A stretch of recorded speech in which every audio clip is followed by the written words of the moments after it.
Assalamualaikum warahmatullahi wabarakatuh. Alhamdulillahirabbil alamin. Allahumma shalli wa sallim wa barik ala sayyidina maulana Muhammad wa alihi washabihi ajma'in. Amma ba'd. Alhamdulillah, eh, kita telah diberikan kesehatan sampai detik ini, dan semoga saja Allah Subhanahu wa taala melimpahkan rahmat ridhonya kepada kita kapanpun, dimanapun, bagaimanapun. Semoga Allah Subhanahu wa taala selalu melimpahi rahmatnya kepada kita sehingga kesuksesan, kelancaran, kesehatan, kedamaian, ketenangan, kegembiraan, kesenangan dalam segala hal zahir batin fid din wa dunya wal akhirah selalu menyertai kita semua. Alhamdulillah, terkait dengan kegiatan kita sekarang membahas tentang dua materi besar, yaitu berbakti kepada orang tua dan juga berbakti kepada guru atau dosen. Yang pertama, berbakti kepada orang tua.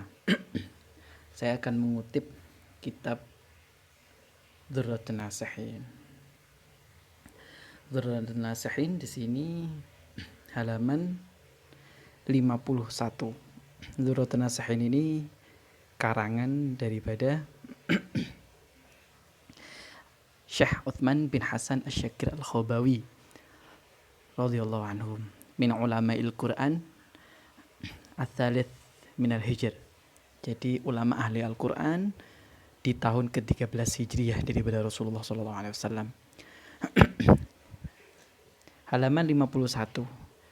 Itu Bismillahirrahmanirrahim. Qala al-mu'allif rahimahullah wa nafa'ana bihi bi 'ulumi fid dharain amin. Wa qala al-fiqih Abu Laits berkata, qad dzakarallahu ta'ala fit Taurat wal Injil waz Zabur wal Furqan. Allah Subhanahu wa taala telah menyebutkan di dalam Taurat, di dalam kitab Injil dan kitab Zabur, dan juga di dalam Al-Qur'an, wa jami' kitabih, dan seluruh kitab-kitab Allah Subhanahu wa taala, wa amara fi jami'iha wa waha ila jami'i rusulihi yaj'ala ridha fi ridhal walidain wa sukhtuhu fi sukhtil walidain. Allah Subhanahu wa taala telah menyampaikan kepada para rasul bahwasannya ridha daripada Allah Subhanahu wa taala itu tergantung daripada ridhonya orang tua, dan juga ridha dan juga kebencian atau kemurkaan orang tua itu juga kemurkaan Allah Subhanahu wa taala. Di dalam hadis disebutkan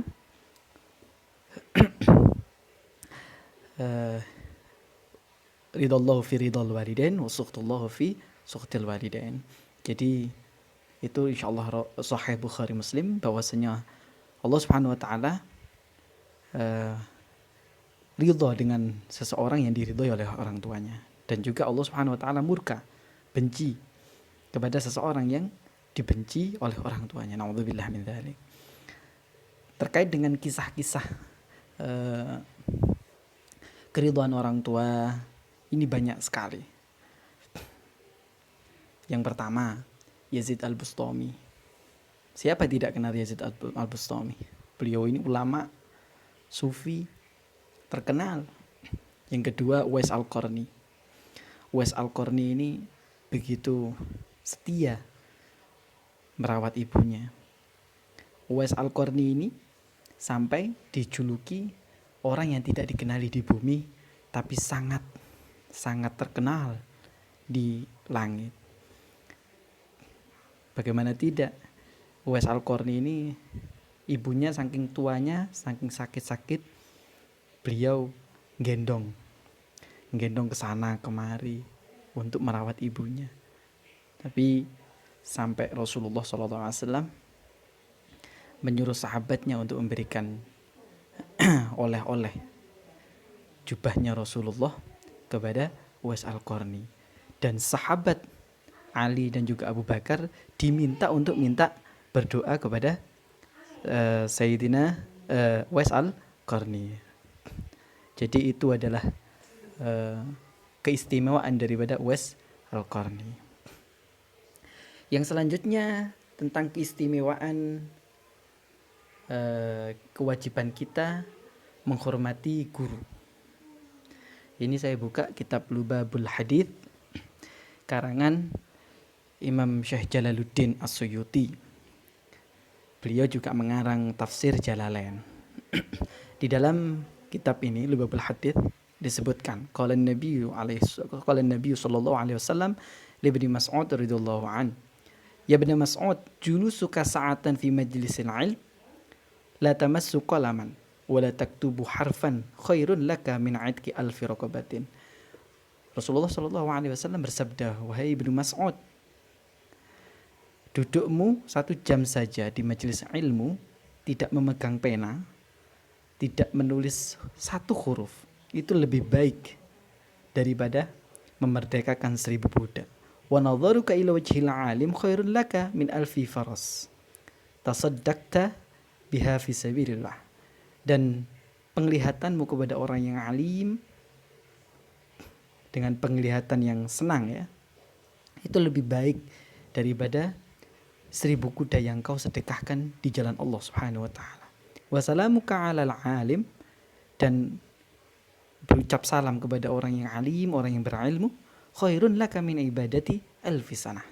Lebih baik untukmu daripada ibadah 1000 tahun. Nah, sekarang kita melihat kepada orang alim diberikan pahala yang sebegitu banyak oleh Allah Subhanahu wa taala.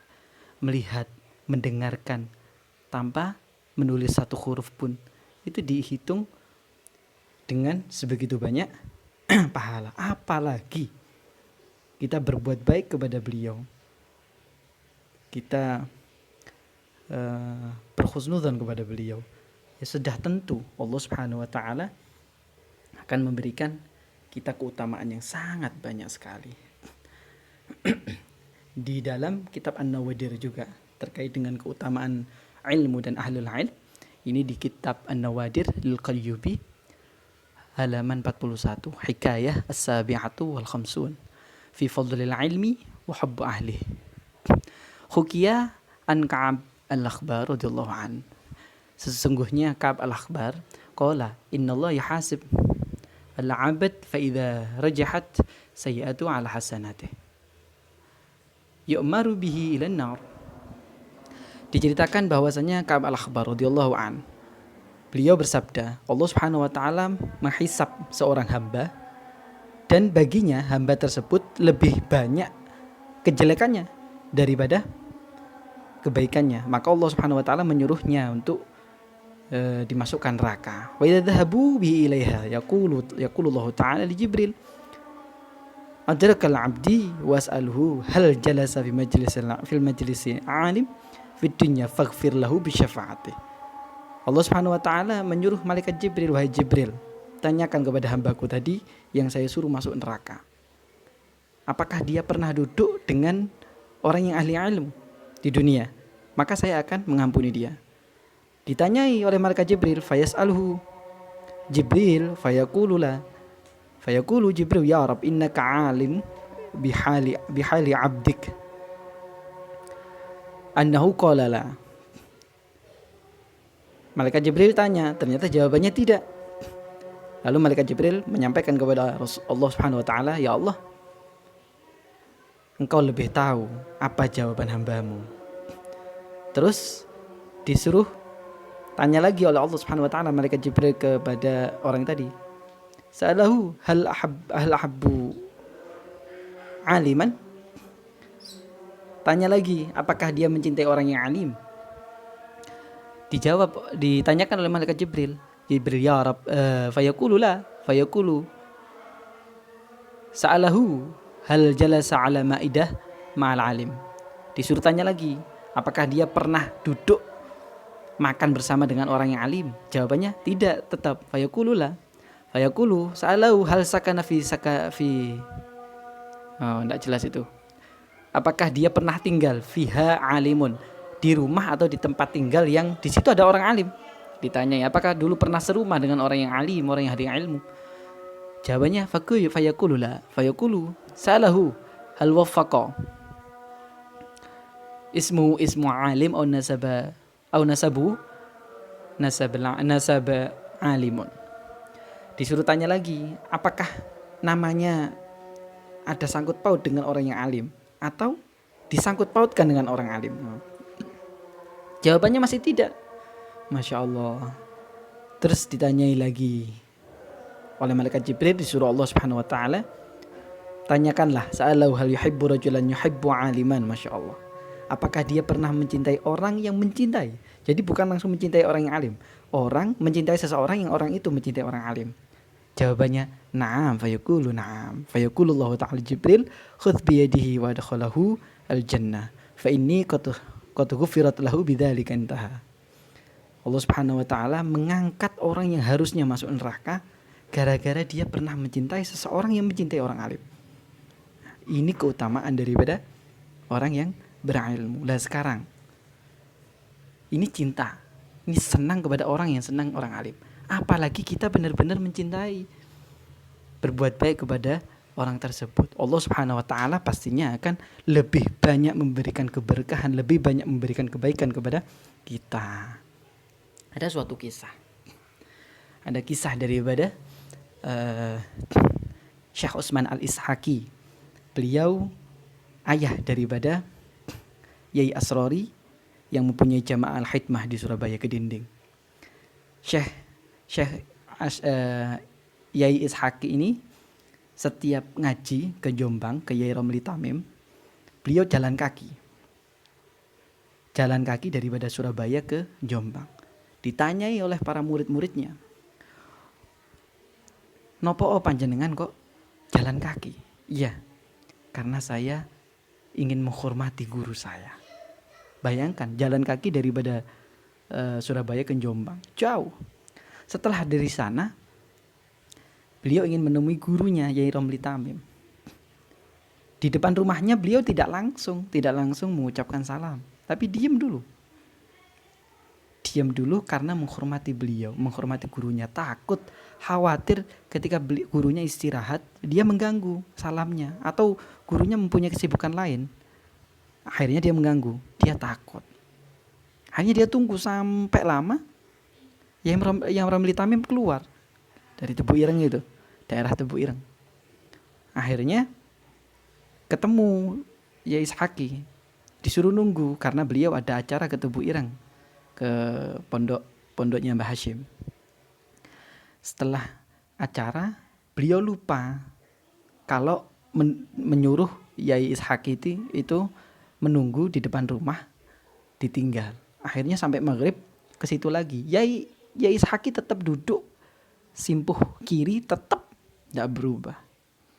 Akhirnya karena ketawaduan yang dimiliki oleh Yai Utsman itu, Yai Utsman Al-Ishaqi, bilangnya Yai Romli Tamim, ya Ishaq, wis awakmu saiki dadi muridku teman, aku ridho. Ishaq, saya ridho dengan engkau sekarang. Akhirnya keridhoan daripada guru Yai Romli Tamim, guru Yai Ishaq menurun ke anaknya Yai Asrori, sekarang menjadi ulama yang disegani oleh banyak orang. Bahkan jamaahnya sampai ke luar negeri. Namanya jamaah Maulid Rasul atau Al-Hikmah. Beliau sudah almarhum Yai Asrori. Yai Ishaq itu adalah ayahnya. Yai Utsman itu adalah ayahnya. Yai Romli Tamim guru daripada ayahnya. Ada juga cerita daripada orang yang berbakti kepada gurunya. Di sebuah kitab disebutkan bahwa dahulu kala ada seorang yang ingin belajar agama Allah Subhanahu wa taala. Dia enggak tahu apa-apa tentang agama Allah Subhanahu wa taala, tentang syariat, tentang akhlak, tentang ilmu, enggak tahu apa-apa. Akhirnya dia mencari orang yang alim, orang yang berilmu. Di suatu negara itu ada orang yang terkenal. Akhirnya dia datang, dia ngaji bersungguh-sungguh, dia istiqomah, dia menjalankan syariat Allah, menjalankan ibadah sunnah. Terus hari berganti, minggu berganti, bulan berganti, tahun, sampai puluhan tahun. Akhirnya karena kesungguhan dia, Allah Subhanahu wa taala angkat dia menjadi orang yang dikasyaf, menjadi seorang wali min auliyaillah. Karena dia menjadi seorang wali, dia diberikan kekuatan, diberikan karomah, diberikan kelebihan oleh Allah Subhanahu wa taala. Dia bisa melihat orang lain dari keningnya ini, apakah orang itu baik atau tidak. Apakah dia sa'adah atau syaqiyah. Jadi ini orang ini celaka nantinya atau tidak. Itu dia bisa diberikan kelebihan oleh Allah. Akhirnya dia berangkat besoknya ngaji ke gurunya. Setelah ngaji, dia tidak sengaja melihat kening daripada guru itu. Dilihat ada tulisan di kening daripada gurunya, syaqiyun, orang yang celaka. Kaget dia. Bagaimana bisa seorang guru yang daripada dulu sudah ngajar dia bertahun-tahun istiqomah sehingga dia menjadi seorang wali dan dikasyaf oleh Allah, melihat gurunya sendiri sebagai orang yang celaka. Na'udzubillah min dzalik. Akhirnya dia setelah ngaji pulang menangis, bermunajat sama Allah, minta beristighfar, minta ampun, mendoakan gurunya. Karena apa? Gurunya yang dia cintai, yang dia sayangi, yang karena gurunya itu dia menjadi seorang wali, kok masuk ke dalam daftar orang yang celaka. Akhirnya hari berganti sampai berminggu dia nggak ngaji. Karena sedih, karena terus berdoa memintakan ampun kepada Allah untuk gurunya tadi. Akhirnya gurunya yang ngaji setiap hari itu kaget, heran, mana ini muridku yang satu itu. Dia sudah istiqomah kok ternyata sekarang malah nggak hadir. Dicari, hanya didatangi ke rumahnya, ditanyai, wahai muridku, kenapa engkau nggak ngaji? Kenapa sudah istiqomahmu sudah berubah? Akhirnya murid tadi kelihatan gurunya nangis. Dia menangis di hadapan gurunya. Dia meminta maaf kepada gurunya. Akhirnya gurunya bertanya, wahai muridku, ada apa? Kenapa engkau menangis? Ceritakan apa yang kau alami. Akhirnya murid tadi bercerita terkait dengan ihwal yang dia alami. Gurunya menjawab.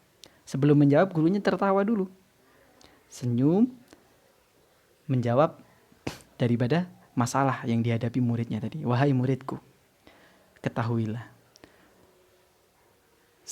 bertahun-tahun sebelum engkau datang mencari ilmu kepadaku, aku sudah tahu kalau di keningku ini sudah ada tulisan syaqiyun, kalau saya sudah termasuk orang yang celaka. Kaget, muridnya kaget. Loh, lah terus bagaimana guru? Gurunya menjawab, wahai muridku, saya saja yang tahu sendiri bahwa saya masuk kriteria orang yang celaka. Saya tidak pernah sedikit pun menghiraukannya. Karena apa? Karena tugas saya bukan menghiraukan ini, menghiraukan status saya. Tapi tugas saya adalah wa ma khalaqtul jinna wal insan illa liya'budun. Al-ilmu wal amalu bih. Jadi tugasnya seorang manusia adalah beribadah kepada Allah. Kalau mempunyai ilmu, diamalkan, diajarkan kepada orang lain. Itu saja. Entah nanti Allah Subhanahu wa taala ngurus menjadikan aku orang baik atau seperti apa. Yang penting saya sudah berdoa kepada Allah, menjalankan yang baik, mengajarkan yang baik, katanya gurunya. Ini bukan urusan saya, dan ini juga bukan urusan engkau, wahai muridku. Ini adalah urusan Allah. Yang pasti adalah kita yang baik, kita beribadah yang baik kepada Allah, kita melaksanakan perintah Allah. Itu terserah Allah yang akan memberikan predikat apa kepada kita. Akhirnya mendengar jawaban seperti itu, murid tadi tenang. Dan dipesankan oleh Syekh tadi, wahai muridku, besok ngaji lagi. Jangan sampai kamu gak ngaji. Akhirnya besok waktunya ngaji, murid tadi berangkat, kelihatan gurunya lagi, ketahuan. Ada tulisan lagi di keningnya. Tulisannya adalah Sa'idun, Sa'idun, Sa'idun. Tulisannya beruntung, beruntung, dan beruntung. Jadi daripada kisah ini, kita harus menyadari bahwa kepada Allah pun kita gak boleh suudzon. Kepada orang lain pun kita tidak boleh suudzon. Apalagi kepada guru kita. Guru kita jelek pun, jangan sampai kita suudzon. Minimal kita harus berhusnudzon kepada dia. Doakan dia menjadi baik. Kalau gak baik, jadi nasihati yang baik. Itulah seorang cerita seorang wali yang berbakti kepada gurunya. Jadi dari sini kita harus benar-benar mencermati, mengambil hikmah daripada kisah-kisah orang alim salafun salihin. Semoga Allah Subhanahu wa taala memberikan kita keberkahan, kesehatan, kelancaran, kesuksesan dalam segala hal. Maka dari itu kita harus menjadi orang yang baik dan berjalan kepada kebaikan dengan cara yang baik dan menghasilkan kebaikan. Karena kebaikan tidak semua kebaikan itu menghasilkan kebaikan. Kebaikan yang menghasilkan kebaikan namanya berkah atau barokah. Nah, orang-orang NU biasanya suka dengan berkah itu. Kalau bentuknya ini berkat itu. Jadi pada intinya kita harus berbakti kepada orang lain. Kepada orang lain kita harus husnudzon, membantu saling membantu satu sama lain. Ta'awanu 'alal birri wat taqwa wa la ta'awanu 'alal itsmi wal 'udwan. Wa tawassaw bil haqq wa tawassaw bis sabr. Kita harus saling membantu kepada orang lain. Insyaallah kita akan dibantu oleh Allah Subhanahu wa taala. Lebih-lebih kepada orang tua kita, lebih-lebih kepada guru-guru kita. Mumpung beliau-beliau masih ada, seperti yang saya ceritakan tadi, melihatnya saja mendapatkan pahala, mencintainya saja mendapatkan pahala. Apalagi kita berbuat baik kepada beliau, kita meringankan beban beliau, kita husnudzon kepada beliau. Insyaallah Allah Subhanahu wa taala memberikan keberkahan kepada kita. Amin ya rabbal alamin. Demikian yang dapat saya sampaikan. Kurang lebihnya saya mohon maaf. Saya yakin banyak kesalahan yang saya berbuat. Semoga Allah Subhanahu wa taala mengampuni saya, mengampuni panjenengan semua. Alhamdulillah wa naqsulana. Al'afwu minkum wallahul muwaffiq ila aqwamit thariq. Assalamualaikum warahmatullahi wabarakatuh.